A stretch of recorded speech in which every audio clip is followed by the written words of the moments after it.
ઇંગોરારામાં શ્રી હરિએ મુક્તમુનિ અને બ્રહ્મમુનિને વાત કરતા કહ્યું, મુક્તાન સ્વામી અને બ્રહ્માન સ્વામી એમને વાત કરી, સ્પેશિયલ બોલાવીને. શું વાત કરી? શુદ્ધ થયા વગર ભગવાનનો પ્રતાપ જુએ તો પણ ઉત્તાપ રહ્યા કરે. એટલે અંતઃકરણ શુદ્ધ થાય તો જ ભગવાન સામે હોય તો મેર પડે. નહીં તો ભગવાન સામે હોય તો ભેગા રમતા હોય તો ઉત્તાપ ના મટે. એટલે અંતરમાં જે ઠંડક રહી જોઈએ ના રહે, અથવા ચડ ઉતર થાય. એટલે ટૂંકમાં જો એક તો ઉપાસના હોય અને નિર્વાસનિક હોય, બીજી કોઈ ઈચ્છા ના રહે ભગવાન સિવાય, તો એ શુદ્ધ થયું કહેવાય. નિર્વાસનિક. બીજે કઈ વાસના હોય તો એ અશુદ્ધિ રહે. અને પછી નિયમમાં સહેલાઈથી વર્તે અને બ્રેક ના મારી પડે. હેન્ડ બ્રેક, લેગ બ્રેક, બધી બ્રેક સહેજે. બ્રેક માર્યા વગર ગાડી સ્ટોપ થઈ જાય, ઉપડે એવું. એટલે એ રીતે ધર્મ નિયમ પડાય. એ છે ને, ભગવાનનો પ્રતાપ અતિશય સમજાય તો બધું એને વર્તવાનું મન થાય, ખેંચતાણ ના થાય. અને સહેજે વર્તવાનું મન થાય. અને વર્તન એ જ જીવન. અને એ રીતે વર્તવું એ જ જીવન. આવું થાય. શુદ્ધ થયા વગર ભગવાનનો પ્રતાપ જુએ તો પણ ઉત્તાપ રહ્યા કરે. શુદ્ધ થવાનું કારણ ખપ અને વિશ્વાસ છે. વિશ્વાસ મોટી વાત છે. ભગવાનમાં આપણે છાને અંદર નાસ્તિક ભાવ રહે તો બધું નીકળી જાય અને દ્રઢ વિશ્વાસ આવી જાય. મહારાજે છેલ્લાના 14માં પણ કહ્યું, એક વિશ્વાસુ છે અને એક પોતાની બુદ્ધિમાં બેસે એ રીતે કરે. બેમાં શ્રેષ્ઠ કોણ છે? મારે વિશ્વાસુ. અને પછી દ્રષ્ટાંત આપ્યું, જેમ રામના વખતમાં રામ ભગવાને વાત કરી કે જે મારે વિશ્વાસે રહેશે એ બધાને હું ધામમાં મોકલી દઈશ, વૈકુંઠ ધામ. એટલે વિશ્વાસ બહુ મોટી વાત છે. ખરેખર જે વિશ્વાસ આપણને આવી જાય ને, કામ થઈ જાય. પણ વિશ્વાસ આવતા કંઈક બુદ્ધિ નડે છે. બુદ્ધિ કઈ કામ કરે છે. એટલે બુદ્ધિને તાબે રહીએ આપણે, બધું બગડે. બુદ્ધિ બાજુ મૂકવું પડે. એકવાર ભગવાનને જોયા, સંતને જોયા, પછી બુદ્ધિનું કામ નહીં. પછી દખલ કરે બુદ્ધિ. એવું છે. પહેલા જરૂર પડે આમાં સાર અસાર અને બધું જોવું પડે. આમ નહીં તો બધા જો બુદ્ધિ ના હોય ને તો દોડી સંત હોય એ પોતે ખપી જાય અને સાચા થઈને અને બધું ધામધૂમ કરે. પણ બુદ્ધિ થોડી જરૂર ખરી શરૂઆતમાં. પછી થઈ ગયા પછી વિશ્વાસ. અંગ્રેજીમાં વાત કરી છે, belief is extension of reason. એટલે જ્યાં બુદ્ધિ કામ ના કરે ને પછી વિશ્વાસ આવે. વિશ્વાસ એ ભગવાનની કૃપા હોય તો વિશ્વાસ આવે. વિશ્વાસ એ બધું ભગવાનનું છે જોવા જઈએ તો. પણ એવા આપણે પાત્ર થઈએ, નિર્દોષ થઈએ, ભગવાનની નજરમાં આવીએ એવા થઈએ, કામ થઈ જાય. ખપ વિશ્વાસ વગર શુદ્ધ વૈરાગ પ્રગટતો નથી. ખપ એટલે શું? આગળ વધવાની રહે, સ્ટેબલ ના રહે, આગળ વધતો.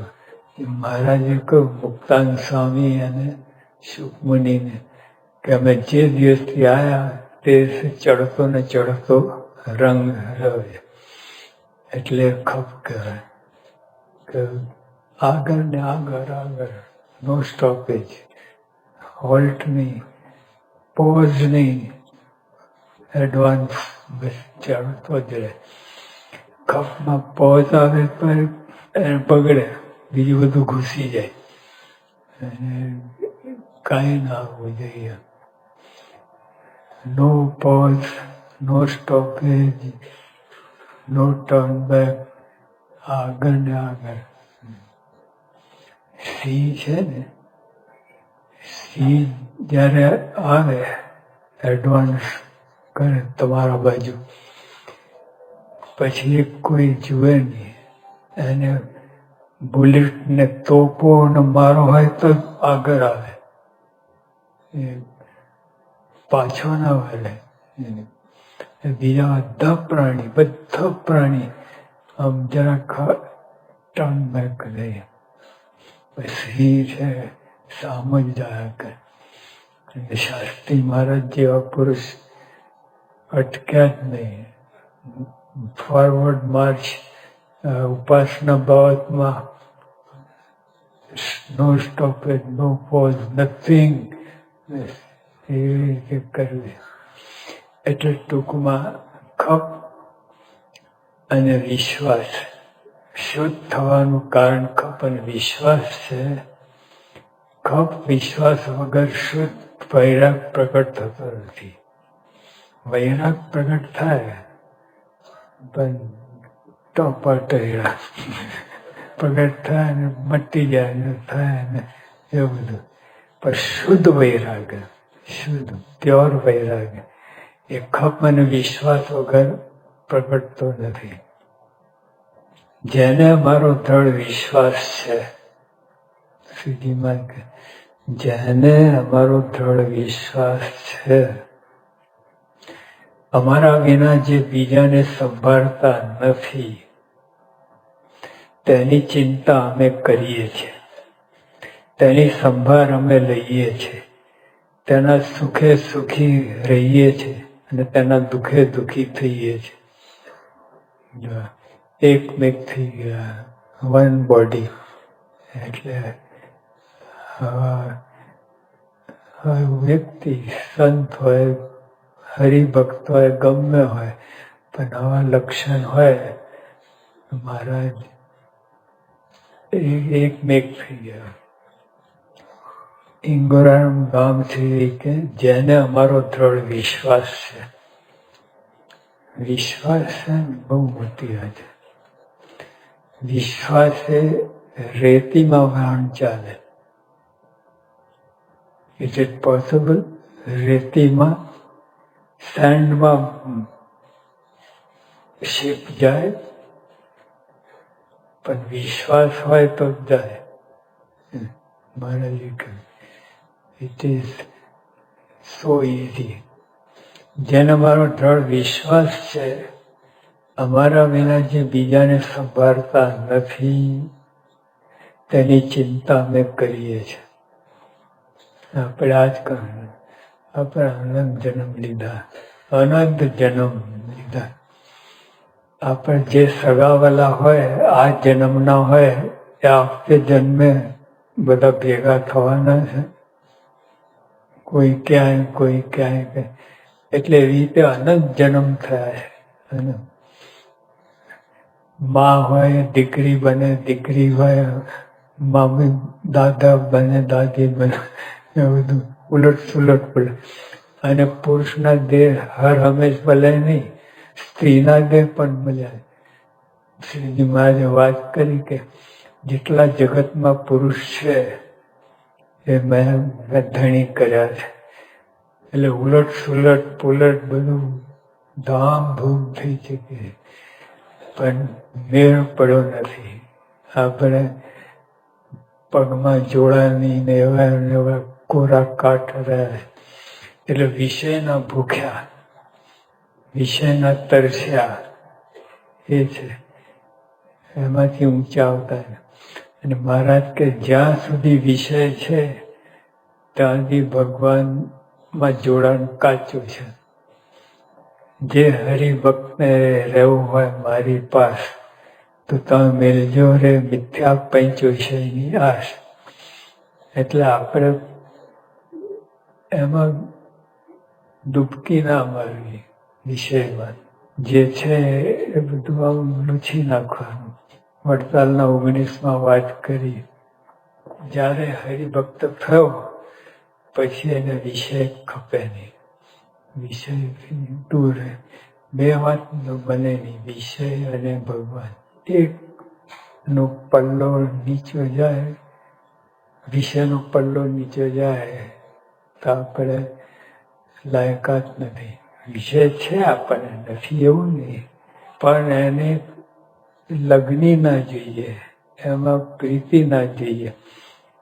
મારે આ જોઈએ, આ જોઈએ એવું ના જોઈએ. એટલે જેમ છે જેવું તેવું જેમ તેમ એવું ચલાવી લે, એ નિશાની છે. પણ મહારાજને આ સાથે બને નહીં વિષય. જેને મારો દ્રઢ વિશ્વાસ છે અમારા વિના જે બીજાને સંભાળતા નથી તેની ચિંતા અમે કરીએ છીએ. આવા ભક્ત હોય એની ચિંતા મહારાજ કરે છે, તેની સંભાળ અમે લઈએ છીએ, તેના સુખે સુખિયા દુઃખે દુખિયા થઈએ છીએ. સારો નરસો હરિભક્ત વિપત્તિ પડે પરખાય છે. અત્યારે તો આપણે એર કન્ડિશન બધું છે, બધું સારું છે, બધું ખાઈએ છીએ, પચી જાય છે, આમ એટલે ઓલ રાઈટ એવરીવેર. પણ મહારાજ કે સારો નરસો હરિભક્ત ક્યારે પરખાય? ઓર્ડિનરી લેંગ્વેજની વાત નથી. સારો હોય પણ ભૂંડો હોય સ્પિરિચ્યુઅલી, એટલે એ વાત નથી. સારો નરસો મહારાજે કહ્યું, સારો નરસો હરિભક્ત વિપત્તિ પડે પરખાય છે. બધી ડિફિકલ્ટીઝ આવે બને ચારે બાજુથી, ત્યાં સ્થિર રહે, ડગે નહીં. એ હરિભક્ત સારો છે એમ કહે. પણ એક આપણે તો જરાક ત્રીજી લાઈનમાં બેઠા હોઈએ અને તમને આગળ લાવે ને આગળ ત્રીજી લાઈનમાં બેસાડે, શું થાય? ધડાધડી. Third world war.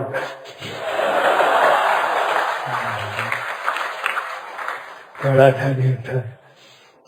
એટલે એમાં સ્થિર રહે, ગમે ત્યાં બેસાડ. આપણે જો ભગતજી મહારાજ 100 વખત ઉઠાડ્યા, જમતી વખતે 100 વખત ઉઠાડ્યા તો જમી લીધું. આપણે એક વખત ઉઠાડ્યો તો એક જ વખત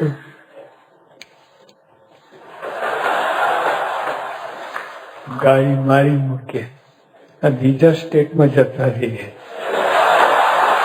એટલું બધું થાય કે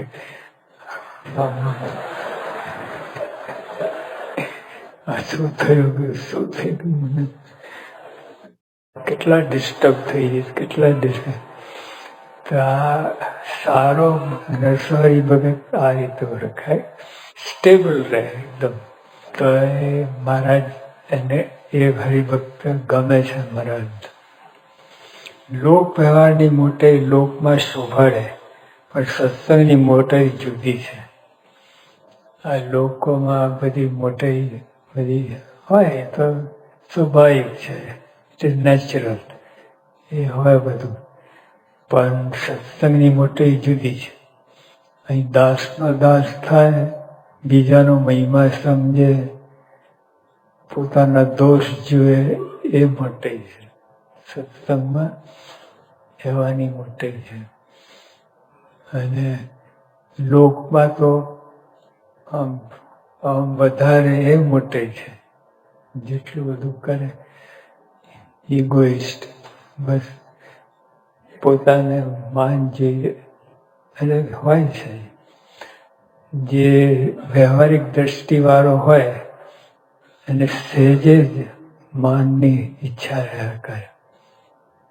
આ સત્સંગમાં આખું જુદું છે. બીજાને માન આપે, પોતે ઈચ્છે નહીં. જો પ્રમુખ સાહેબ મહારાજની આ ખૂબી હતી. હવે સ્વામી બાપાનો મહિમા કહેવા જઈએ ને કોઈને, એ બંધી પડે, અમારો મહિમા કહેવા, પોતાનું ટાળી જ લાગે, આ બધું કરે. હવે ગમે જ નહીં પોતાનું મહિમા. સારો નરસો હરિભક્ત વિપત્તિ પડે પરખાય છે. લોક વ્યવહારની મોટાઈ લોકમાં શોભાડે, પણ સત્સંગની મોટાઈ જુદી છે. નિર્માની થઈને સંતને દીન આધીન રહે, તેની સત્સંગ મોટપ છે. એક તો નિર્માની થઈને 24 કલાક નિર્માની, in every field, everywhere, any moment, બધા નિર્માનીપણે રહેવું. ઘણી વખત આપણે સ્ટેબલ રહીએ અને જરાક આપણને કટાક્ષ કરે, ઓઠ ભીડીને, તે વખતે આપણે કદાચ ના કરીએ, પણ પાછળથી હેદો ઊંધો જ પાડીએ. નિર્માની થઈને સંતને દીનાધીન રહે, તેની સત્વ મોટપ છે.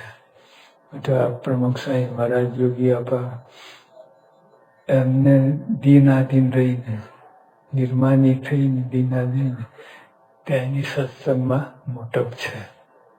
પોતાનું ધાર્યું કરે ત્યાં સુધી જીવપણું મળતું નથી. બહુ મોટી કલમ છે. પોતાનું ધાર્યું કરે ત્યાં સુધી જીવપણું મળતું નથી. ભગવાનનું ધાર્યું કરે ત્યારે તેમાં ભગવાનના જેવા ગુણ આવે છે.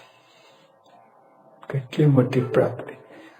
ભગવાનનું ધાર્યું કરે ત્યાં ભગવાનના જેવા ગુણ આવે છે. કેટલું મોટી પ્રાપ્તિ! યોગી આપા અમને પહેલા યુવક તરીકે આવ્યા હતા તો એક પંક્તિ ગોખાયેલી, મેલ મન તાણ ગ્રહે ગુરુ વચન દેવનું, મન મત થઈને તું કોટી સાધન કરે તો સદગુરુ શબ્દ વિના સર્વે કાચો. એટલે કરોડો સાધન કરે પણ મન ધાર્યું કરે ને ત્યાં બધું કેન્સલ. તમને લાગે બહુ મેં કર્યું, આમ કર્યું, બધું કેન્સલ. ભગવાનનું ધાર્યું કરે, ભગવાનની બાજુ ઢળે, ભગવાન ઇન્ક્લાઇન ટુ ગોડ, ભગવાનની બાજુ ઢળે અને ભગવાન જેમ મરજી હોય. મુક્તાન સંહિતામાંથી કહું, ભગવાનને ગમીએ એવા આપણે થવું છે. ભગવાન ગમીએ, આપણે લોકોને ગમે એવા થઈએ. વૃત્તિ રહે છે દાન, લોકોને કેમ ગમીએ એમ. ભગવાન તો છે જ એવું. ભગવાન ક્યાં જવાના છે એવું. પછી ભગવાનને ગમે એવા થવું છે. એટલે આ મોટી સત્સંગની મોટી આ છે. દુનિયાથી રીત જગત છે ન્યારી, બધું ઊંધું થાય અને એમાં શાંતિ રહે. ખાલી મિલિટરી ફોર્સ નહીં, તમને શાંતિ રહે અનુભવ. તમે કોઈનો અભાવ ના આવે જો તમને શાંતિ રહેશે. જો કોઈનો અભાવ આયા કરે રહ્યા કરે, આમ છે શાંતિ ન રહે. યોગી બાબા કે સત્સંગમાં દરેકમાં નિર્દોષ બુદ્ધિ એ આપણી સેવા છે. આપણે સેવામાં જ માનીએ, એ તો ફિઝિકલી છે, એ કરવું પડે. પણ મહારાજે કહ્યું કે દરેકમાં નિર્દોષ બુદ્ધિ એ આપણી સેવા છે. એટલે બધા નિર્દોષ છે. ભેંસના શીંગડા ભેંસને ભરે, આપણે શું